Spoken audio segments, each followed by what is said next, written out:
My wife cheated with her affair partner, then came crawling back, pretending to be my girlfriend, after he dumped her the same way she betrayed me. Hello Reddit I plus here. When I married Sophie at 24, I thought I had found my forever partner. She was 23 back then. Fiery, beautiful, clever, and ambitious. I was a steady guy, someone who worked hard, kept his promises, and always dreamed of building a family that would never know the instability I'd grown up with. For over 2 decades, I believed I had that with her, but the woman I married and the woman I divorced were 2 very different people. I'm 46 now, and Sophie is 47. We were married for 21 years. We raised 2 children together, or so I thought. A son, now 17, and a little girl who just turned 7. But last year, my entire world collapsed when I discovered that my daughter wasn't mine at all. The father, none other than Ryan, Sophie's affair partner, and the husband of Sophie's high school best friend, Maya. The betrayal wasn't just between Sophie and me. She destroyed another family too, all for the thrill of being wanted by someone forbidden. I'll never forget when the truth came out. Sophie had left me a year and a half earlier. She told me she was finally choosing herself, but in reality, she was choosing Ryan. When I confronted her about whether she wanted me or him, she didn't hesitate. It's him, she said flatly. I asked why. After everything I'd sacrificed, working 2 jobs, putting her through nursing school, shelving my dreams of pursuing music just to make sure we survived, why him? Her answer was a knife to the gut. Because he doesn't go soft after sex. He can keep going. You can't. That was it. My entire marriage, 20 years of loyalty, 2 decades of compromise boiled down to stamina. The truth is, Sophie hadn't been a good wife for a long time. She struggled with her mental health, yes, but she also used it as a weapon. The emotional abuse, the screaming, the coldness. It was constant. And worse, the physical side. She hit me. She admitted to friends she often punched me because she felt like it, or he wasn't doing what I wanted. I took it, every single time, because I didn't want our kids to see their father retaliate. I thought enduring it was strength. But my son, he saw too much. One night, Sophie exploded because I didn't take out the trash the instant I walked in from a 16-hour shift. She wrapped her hands around my neck and started squeezing, while our boy stood frozen in the doorway. I choked out, "He's watching. He'll remember this forever." She finally let go, but the damage was already done. When Sophie finally moved out, she didn't just leave quietly. She moved directly in with Ryan, into an apartment right behind ours, so I could see them together every day. It was cruelty by design. She even bragged about the relationship on Facebook, openly tagging Ryan in pictures. Our old friends were stunned. Maya, Ryan's wife, was devastated. Sophie sat across from her one day, looked her in the eye and said, "Yes, I'm sleeping with your husband." "No, I'm not sorry." Then she walked out. That was the moment Maya called me, sobbing, to tell me what Sophie had said. As if that wasn't enough, the final blow came when I learned the truth about my daughter. After a paternity test, I found out she wasn't mine. Ryan was her biological father. Sophie admitted she knew from the beginning, but let me sign the birth certificate anyway. I was gutted, but I made a decision. I'm still fighting for custody. Blood doesn't define parenthood. Love does. That little girl calls me Dad, and she always will. Sophie and Ryan didn't stop there. For the first year, they tormented me. Ryan would come to the bus stop and say things like, "I came to see my daughter off to school." "Not yours." "Mine," I told him. "Then why were you fine letting me raise her for 6 years? Why is my name on the birth certificate, not yours?" He nearly swung at me. One night, the 2 of them showed up drunk at my apartment, Ryan demanding to fight. I didn't engage, but I knew things were only going to get worse. At my lowest, I started blaming myself. Maybe I didn't do enough. Maybe if I'd been more romantic, if I'd cleaned the house more after my shifts, if I'd noticed her loneliness, maybe she wouldn't have strayed. But then I looked at my life, working 2 jobs to keep a roof over our heads, supporting her schooling, being the parent who actually showed up. Meanwhile, under her watch, the kids drew on the walls, tore blinds down, punched holes in the drywall, and I was the problem because I didn't take the trash out fast enough. The truth was clear.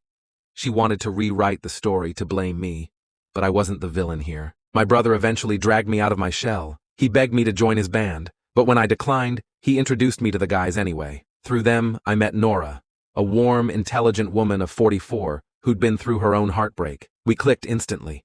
For the first time in years, I felt peace in a relationship. No screaming, no violence, no manipulation, just love. But Sophie couldn't stand that.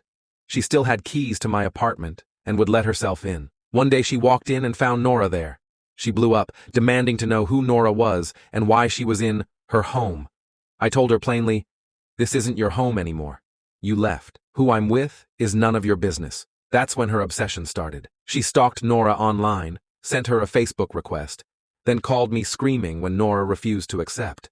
She said, "I need to see what kind of person is around my kids." Nora calmly took the phone and told her, "You don't need to know me. Communication about the kids can go through him. You're not part of my life." After that, Sophie started sending her friends to spam Nora with friend requests, snooping through my place when I wasn't home, even lying to the police that I was stealing her belongings when I was moving in with Nora. But each time, her grip on me weakened. Now I get the kids every other weekend. They tell me their mom doesn't let them talk about what we do together because she doesn't want to hear it. But they always break, always excitedly telling me about how she threw away their prizes from the boardwalk, or how she mocked the beach trips Nora and I take them on. It kills me that she uses them as pawns, pumping them for details about my life. But in the end, kids are smarter than she thinks. They see who actually shows up for them. Sophie thought she could shatter me. She thought after her affair collapsed, because yes, Ryan cheated on her too, she could crawl back, pretending to be my girlfriend again, like nothing ever happened. But she underestimated one thing. I rebuilt myself without her. And this time, I'm not looking back. About 2 years after Sophie left, the inevitable happened. Ryan did to her exactly what he did to Maya. He cheated, and not just once. He got caught having a fling with a much younger coworker, and then again with another woman he met at the gym. Sophie discovered this the hard way. She opened his phone one night while he was in the shower and found messages, pictures, even hotel receipts. When she confronted him, he shrugged and said, "Come on, Sophie. You knew who I was when you left your husband for me. Did you really think you'd be the last?" That destroyed her. And instead of turning inward, she decided the only solution was to come crawling back to me. She showed up one evening at my apartment door, makeup smeared, hair a mess, and said, "I made a mistake. You're the only man who's ever truly loved me. Let's just start over. Pretend the last few years didn't happen." I almost laughed. Pretend? As if she hadn't burned my life down. As if she hadn't made me the town fool, plastering her affair across Facebook like some prize. As if she hadn't told me to my face that Ryan was better because he could go again.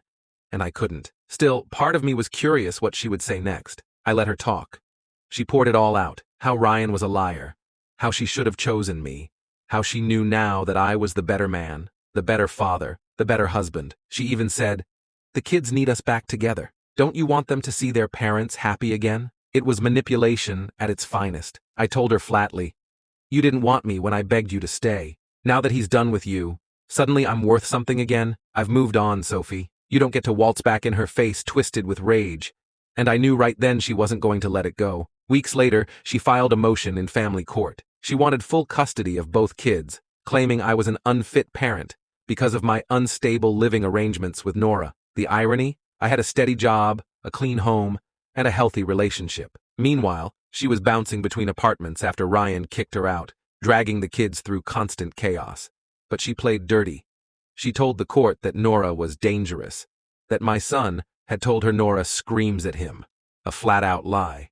She claimed my daughter was confused because I wasn't her biological father, and that Ryan wanted to step up as her real dad. Hearing that nearly broke me. Ryan, the man who abandoned her for years, who only swooped in when it was convenient, was suddenly the real dad. I came prepared, though. Every Facebook post, every screenshot, every time Sophie had harassed Nora or let herself into my home without permission, I had it documented.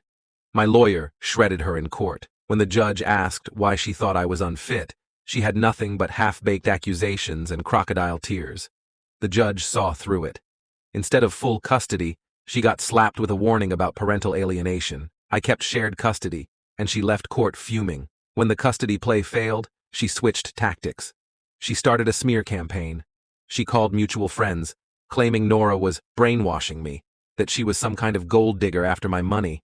The irony being, Nora was far better off financially than I ever was. She even messaged my son's teachers, hinting that he was struggling emotionally because of me, hoping they'd report something. But my son, God bless him, told his teachers the truth. He said, "My mom just doesn't want my dad to be happy." Every lie she told backfired. Then came the night she went too far. One weekend when the kids were with me, I got a call from Nora while I was at work. Sophie had shown up unannounced, pounding on the door, demanding to check on the kids. When Nora told her she could come back during the scheduled pickup time, Sophie screamed that she was their mother and shoved past her into the apartment. My son, furious, yelled at her, "Why are you doing this? Dad's happy. Leave him alone."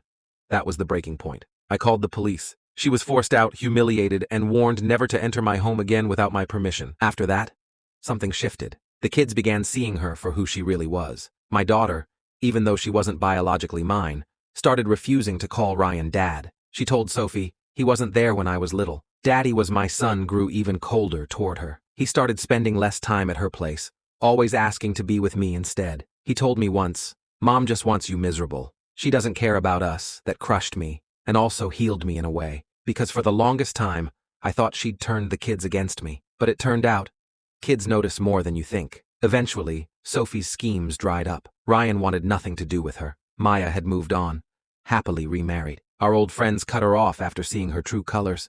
She had no one. One night she sent me a message. "I can't believe you're really done with me. After everything we had, after everything we built, you really don't love me anymore?" I didn't respond.